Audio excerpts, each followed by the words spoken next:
Pemirsa, terima kasih Anda masih terus bersama dengan NTV Prime. Kami masih bersama dengan Profesor Budi Iman Santoso, Ketua Majelis Guru Besar Kedokteran Indonesia MGBKI, dan juga sudah tersambung saat ini Profesor Chandra Yoga Aditama, Direktur Pasca Sarjana Universitas Yarsi. Halo, selamat sore Prof. Chandra. Selamat sore Tasya. Iya, Prof. Chandra, pertama-tama saya minta tanggapan Anda dengan peristiwa kasus meninggalnya Dr. Mita yang kemudian menambah panjang kasus meninggalnya menjadi 4 orang dokter dalam 3 bulan. Ya, jadi yang pertama saya mau menggarisbawahi barusan Tasya sebutkan. Jadi dalam 3 bulan ini ada 4 orang dokter intensif yang meninggal. Jadi tentu kita harus berduka cita yang sangat mendalam karena kepergian 4 orang dokter ini bukan hanya kesedihan buat keluarga atau kerabat, tapi buat dunia kedokteran kesehatan Indonesia pada keseluruhannya. Itu poin pertama. Poin kedua, berkali-kali disebutkan bahwa kita sebenarnya kekurangan dokter saat ini, walaupun ada yang mendebat benar apa tidak benar. Tapi kalau benar kekurangan dokter sampai ada 4 orang dokter yang meninggal di awal karirnya, tentu sangat menyedihkan. Itu poin kedua.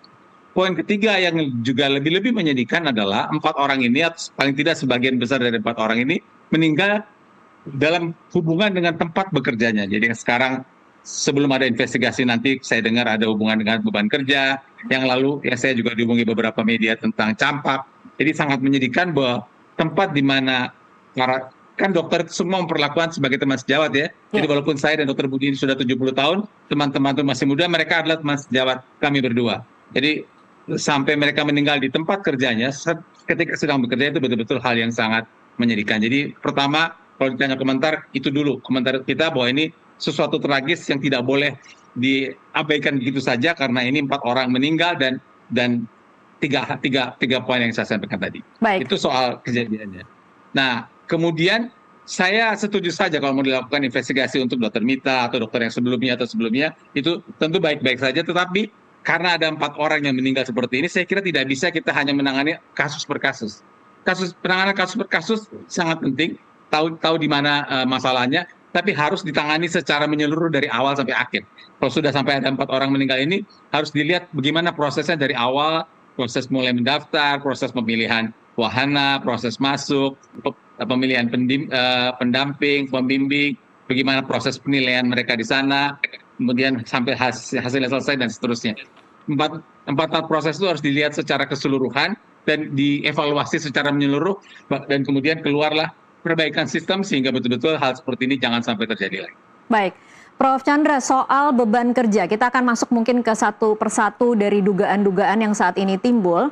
Bagaimana seharusnya tanggung jawab legal dan tanggung jawab etis dari pembimbing masing-masing dokter internship ini? Saya tidak tahu detail tentang aturan mereka ya. Saya tidak tahu detailnya bagaimana. Tetapi jelas ada 3. Nomor 1, orang yang bekerja harus ada aturan jam kerjanya yang harus dipatuhi. Itu jelas. Ada yang bilang 8 jam sehari, 40 jam seminggu. Ada yang bilang shift 1, shift 2, shift 3, kemudian istirahat sehari. Itu beberapa cara. Aturan itu harus dicek ada apa tidak ada. Itu poin pertama. Poin kedua, kalau toh aturan itu sudah ada, bagaimana diterapkannya di lapangan? Masalahnya adalah, bukan masalahnya ya, kenyataannya adalah dokter internship ini kan mungkin tidak terlalu salah kalau kita sebutkan sebagai kelompok rentan. Di satu sisi mereka dokter penuh, sudah menjadi dokter dan bekerja sebagai dokter di rumah sakit itu, tapi dia tentu bekerja untuk mendapatkan berproses untuk mendapatkan sertifikat selesai intensif itu. Jadi dia dalam tekanan sebagai dokter, tapi juga dalam tekanan kerja sehari-hari untuk mendapatkan sertifikat yang harus dia dapatkan dalam kerja selama setahun itu. Dan karena dia rentan, maka bukan tidak mungkin penyalahgunaan aturan yang tadi itu bisa terjadi di sini. Jadi, pertama aturan itu harus ada dan tidak boleh disalahgunakan, apalagi pada kelompok rentan seperti teman-teman saya dan teman-teman Dr. Budi yang sekarang sedang dalam internship ini. Itulah yang mesti kita jaga, makanya saya mengharapkan ada evaluasi yang menyeluruh dari awal sampai akhir, sehingga jangan sampai ada hal seperti ini terjadi lagi. Prof. Chandra, saya ingin Anda lebih spesifik lagi ketika bicara soal rentan. Mengapa mereka rentan, Prof? Seperti saya sampaikan tadi, ada 2 hal yang dikerjakan oleh dokter internship ini. Nomor 1, dia dokter yang bekerja sebagai seorang dokter di rumah sakit atau di puskesmas. Nah, saya menulis di media, saya kira juga saya kirim ke Anda, baru 2 minggu yang lalu itu ada jurnal namanya Medscape yang menuliskan bahwa dokter pada umumnya itu beban kerjanya berlebihan, ada burnout, ada capek malam, sehingga kemungkinan dia menghadapi beban kerja yang berlebihan. Si dokter ini bukan intensif nih, dan ini cerita internasional. Itu dari kacamata itu sudah rentan. Tapi yang kedua, sisi yang lain, bukan anak-anak, maaf, dokter muda ini kan sedang menjalani intensif dan dia mengejar supaya kan dia hanya bekerja berdasarkan STR atau surat tanda registrasi sementara sebagai intensif. Nanti dia harus mendapatkan surat tanda registrasi yang biasa itu. Itu harus dia kejar. Jadi dia harus melakukan segala hal untuk mendapatkan itu. Dan bukan tidak mungkin dalam kerja sehari-hari ketemu pendamping atau pembimbing, ini yang jadi masalah. Nanti kalau nggak saya ikutin, jangan-jangan proses saya mendapatkan STR, mendapatkan surat intensif dipersulit. Karena itu dia jadi rentan baik sebagai dokter maupun juga sebagai peserta intensif. Itu yang mesti kita lindungi. Oke, dengan kondisi yang seperti itu, menurut Anda apakah bisa berharap terhadap pembimbing ataukah memang harus ada individu lain yang kemudian bisa memastikan bahwa dokter-dokter rentan ini tidak akan di-abuse begitu kira-kira Prof. Chandra? Nah, itulah yang tadi saya bilang kita perlu evaluasi menyeluruh. Pembimbing itu apa tugasnya? Karena saya dengar ada istilah pendamping, ada istilah pembimbing, ada istilah direktur rumah sakit. Jadi ada berbagai faktor yang berhubungan di situ. Karena itu wafatnya 4 orang teman sejawat saya dan teman sejawat Prof. Budi ini menjadi momentum untuk kemudian dievaluasi secara menyeluruh ini. Kan nggak mungkin situasi baik-baik saja kalau sampai ada 4 orang meninggal begitu. Evaluasi menyeluruh itu untuk mencari di mana kemungkinan loophole-nya, dan loophole itu segera diperbaiki supaya ini bisa berjalan dengan baik. Oke, baik. Saya kembali lagi ke Prof. Budi sekarang. Prof. Budi, MGBKI selalu dengan tegas menolak narasi dokter internship itu adalah tenaga kerja murah.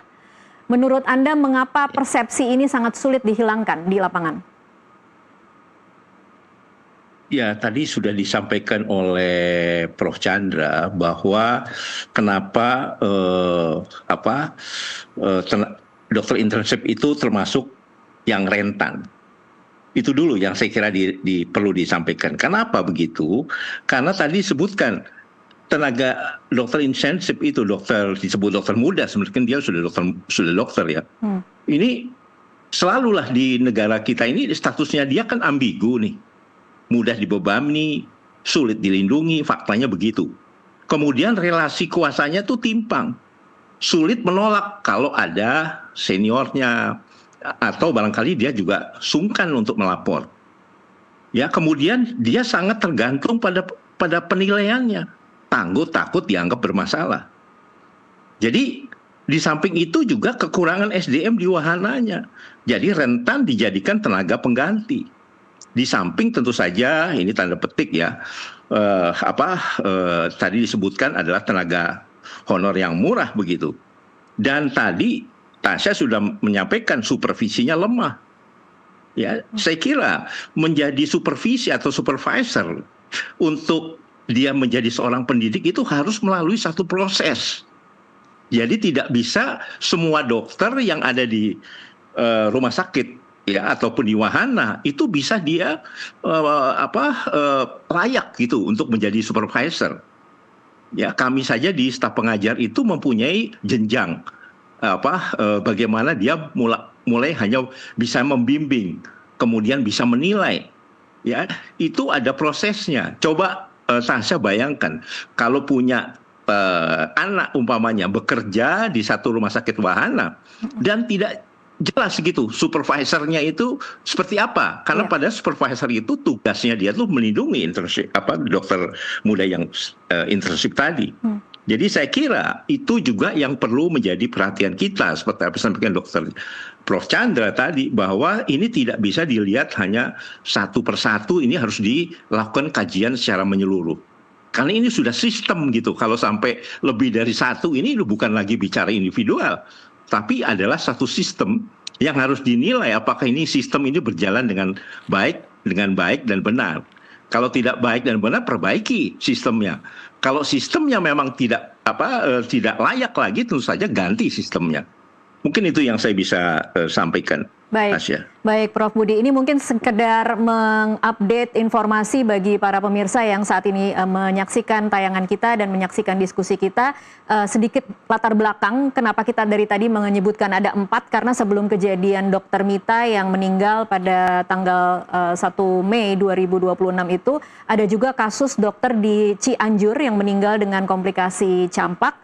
Kemudian ada dokter internship di Rembang, Jawa Tengah, meninggal dengan dugaan anemia. Dan juga ada yang di Denpasar, Bali dengan komplikasi DBD. Dan ini memang pernyataan dari Dirjen SDM Kemenkes Yuli Varianti pada 30 Maret 2026 mengatakan bahwa kematian 3 dokter internship itu tidak terkait dengan beban kerja. Tetapi lagi-lagi dengan adanya kasus dokter Mita ini mungkin kita harus kembali lagi menelisik seperti apa kejadian di 3 dokter sebelumnya. Saya ingin kembali lagi ke Prof. Budi sekarang. Kalau tadi kita bicara soal bagaimana sudah ada tim investigasi dari Kementerian Kesehatan yang turun dan menyelidiki, tapi harus ada investigasi yang independen. Prof. Budi tadi sudah mengatakan seperti itu. Harus siapa yang berada di tim independen ini, Prof, agar kemudian hasilnya tidak sekedar sesuatu yang formalitas dan hanya sekedar narasi dan kemudian tidak akan dilaksanakan dan kemudian jangan-jangan nanti berapa bulan lagi kita akan mengulang kejadian yang sama. Ya, terima kasih Tasya. Jadi sebetulnya yang nomor satu harus kita tanyakan dulu, mengapa sih perlu independen? Karena dari evidence ya, atau dari literatur pun, itu kalau audit internal, itu kebanyakan yang disampaikan hanya prosedur administrasi, mencarinya ke sana saja. Dia tidak melihat ke dalam, lebih substansi. Jadi kenapa itu kenapa kita memerlukan, nah komposisinya tentu saja itu harus meliputi, tentu saja harus ada ahli pendidikan kedokteran. Di situ juga harus ada ahli manajemen rumah sakit, karena itu ada di rumah sakit ataupun di wahana yang ada. Kemudian juga ada ahli keselamatan pasien dan keselamatan kerja. Di situ juga harus masuk ahli etik dan hukum kesehatan. Di situ juga harus masuk juga kolegium, ya, profesi yang independen. Kemudian di situ juga harus ada masuk lagi perwakilan dari peserta internship atau residen muda. Kemudian di situ harus masuk lagi ada perwakilan keluarga dari korban. Di situ harus masuk lagi ada psikiater. Kemudian tentu saja ada forensik secara administratif. Nah ini kenapa tim independen itu akan bisa memberikan report yang jauh lebih objektif dibanding kalau hanya audit internal yang tentu saja kita sudah lihat tadi bagaimana jawaban dari Kemenkes mengenai kasus ini. Itu adalah jawaban administratif, Bu. Iya. Itu yang saya bisa sampaikan. Terima kasih. Baik, Tasya. Prof. Chandra mungkin ada yang mau ditambahkan tentang siapa kira-kira yang bisa kita harapkan masuk